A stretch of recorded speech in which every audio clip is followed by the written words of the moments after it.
1944 की बात है।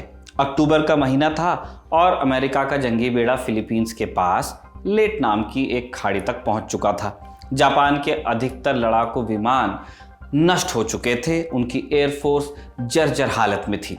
अमेरिकी मानकर चल रहे थे कि वो जल्द ही जापानी मेनलैंड पर चढ़ाई करने में सफल होंगे, जो मुख्य द्वीप माने जाते हैं। लेकिन फिर एक रोज उन्हें एक डरावना नजारा दिखाई दिया। एक छोटा बॉम्बर विमान अचानक कहीं से आया। बॉम्बर विमान नीचे उड़ान भरते हुए बम गिराने की कोशिश करते हैं, लेकिन इस विमान ने ऐसा नहीं किया। उसने सीधे नीचे की ओर डाइव किया और मित्र राष्ट्रों के एक क्रूजर शिप से जाकर टकरा गया। शिप पर एक बड़ा धमाका हुआ। नेवी के एडमिरल का मानना था कि यह शायद कोई हादसा हो। बेचारा पायलट शायद वक्त पर बॉम्बर विमान को ऊपर नहीं ले जा पाया, लेकिन फिर कुछ ही देर में अचानक एक के बाद एक बॉम्बर विमान आए और पिछले विमान की ही तरह डाइव कर शिप से टकराने लगे। शिप डूब गया। उस रोज अमेरिकी नेवी एक नए टर्म से रूबरू हुई, कामेकाजी। जापानी फौज की वो टुकड़ी जो विमानों से फिदायीन हमले करती थी। कौन थे कामेकाजी पायलट और ये कैसे काम करते थे, जानेंगे आज के एपिसोड में। नमस्कार, मेरा नाम है निखिल और आप देख रहे हैं ऐतिहासिक किस्सों कहानियों से जुड़ा हमारा रोजाना का कार्यक्रम तारीख।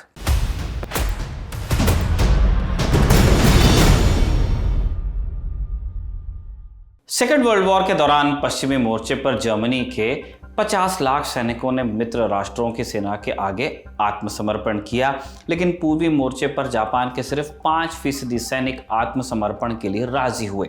बाकायदा जब जापान के सम्राट हिरोहितो ने आत्मसमर्पण की घोषणा की, उसमें आत्मसमर्पण शब्द का इस्तेमाल नहीं किया। एक जापानी फौजी तो ऐसा था जिसने मानने से ही इनकार कर दिया कि जापान सरेंडर भी कर सकता है, और इसी धोखे में वो 29 साल और लड़ता रहा। इस फौज की कहानी हम तारीख में पहले आपको सुना चुके हैं, लिंक आपको डिस्क्रिप्शन में मिलेगा। बहरहाल हार न मानने के इसी जज्बे का सबसे बड़ा उदाहरण था कामिकाजे। कामिकाजे या कामिकाजी जापानी भाषा में शब्द का मतलब होता है दिव्य तूफान या दिव्य हवाएं। कहानी कहती है कि साल 1281 में मंगोल सरदार कुबलाई खान 4000 जंगी जहाज़ों को लेकर जापान की सीमा तक पहुंच गया था। जापान बिल्कुल संकट में था, लेकिन तभी एक चक्रवाती तूफान आया और जंगी बेड़े को अपने साथ उड़ाकर ले गया। परंपरा में माना जाता है कि यह तूफान देवताओं ने भेजा था, इसलिए इसे नाम मिला कामेकाजी यानी दिव्य तूफान। अब सवाल यह था कि द्वितीय विश्व युद्ध में जापान को इस दिव्य तूफान की जरूरत क्यों पड़ी।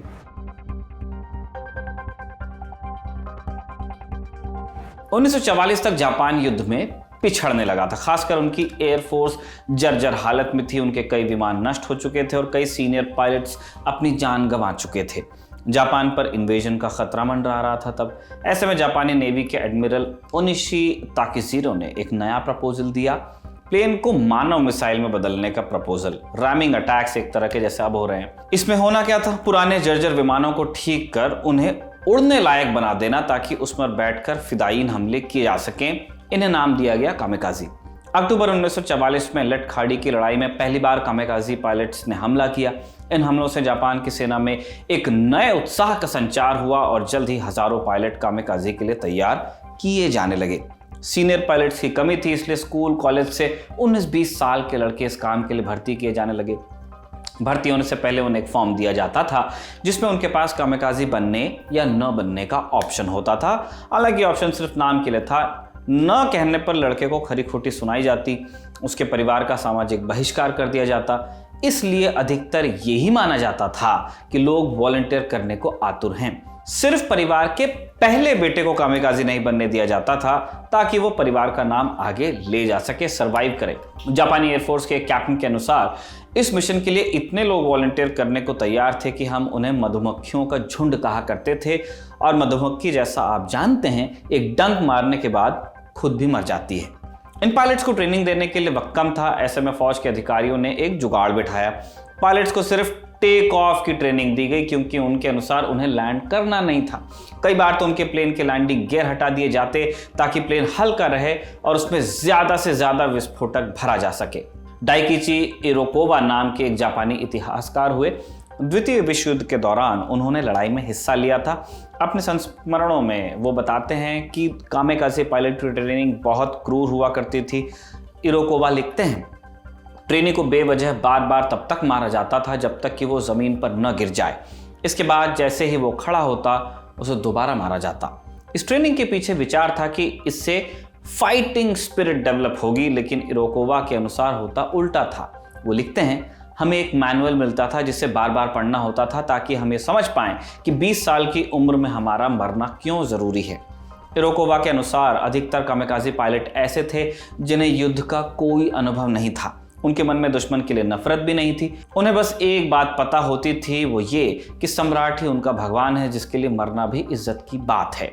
ट्रेनिंग पूरी करने के बाद इन पायलट्स से एक खत लिखवाया जाता था। यह खत उनके घर वालों के नाम होता था, जिनमें अधिकतर लिखते थे कि सम्राट के लिए मरने का मौका मिला, उनके लिए सम्मान की बात है ये। मिशन पर जाते हुए कई पायलट प्लेन में सम्राट हिरोहितो की तस्वीर भी रखते थे।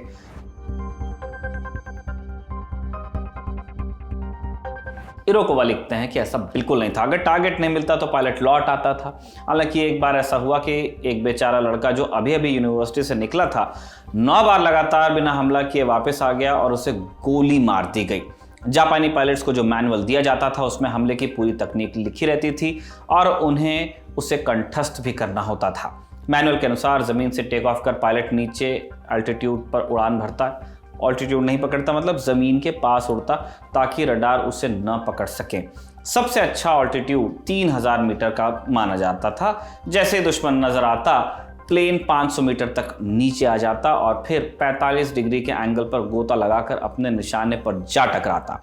कामिकाज़ी अटैक के लिए इस्तेमाल होने वाले प्लेन की नोक पर विस्फोटक भरा होता था। यह अटैक अधिकतर चांदनी रात में होते थे और इनका पहला निशाना एयरक्राफ्ट कैरियर थे। कभी कभी क्रूजर और डिस्ट्रॉयर जहाज़ों को भी वैसे निशाना बनाया गया। मैनुअल में मरने का तरीका भी दर्ज होता था, जिसमें लिखा था कि मौत सामने देखकर भी पायलट को अपनी आंखें बंद नहीं करनी चाहिए, क्योंकि इससे निशाना चूक सकता था। हमले के आखिरी क्षणों में पायलट को जोर से चिल्लाना होता था, हिसा तसु, जिसका मतलब होता था पक्की मौत।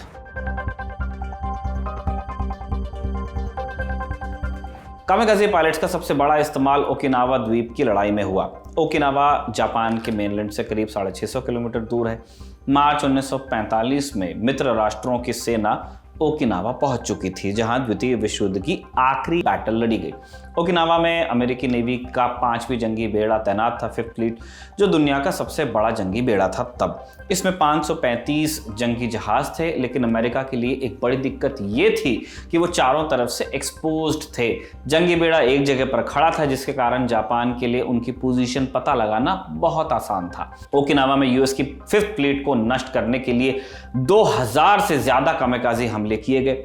जापान के सेनाध्यक्षों का प्लान अमेरिकी फ्लीट के ज्यादा से ज्यादा जहाज डुबाने का था, ताकि बेड़ा वापस लौटने पर मजबूर हो जाए और ओकिनावा में अमेरिकी फौज अकेले पड़ जाए। इसके बाद जापानी फौज जमीन से भी उनका सफाया कर देती। ये प्लान था। जापान ने इस प्लान को अंजाम देने के लिए अपने 2000 पायलट झोंक दिए, लेकिन अंत में फायदा कुछ नहीं हुआ। कामिकाज़ी हमलों में अमेरिका के 50 से ज्यादा जहाज नष्ट हुए और 5000 लोग मारे भी गए।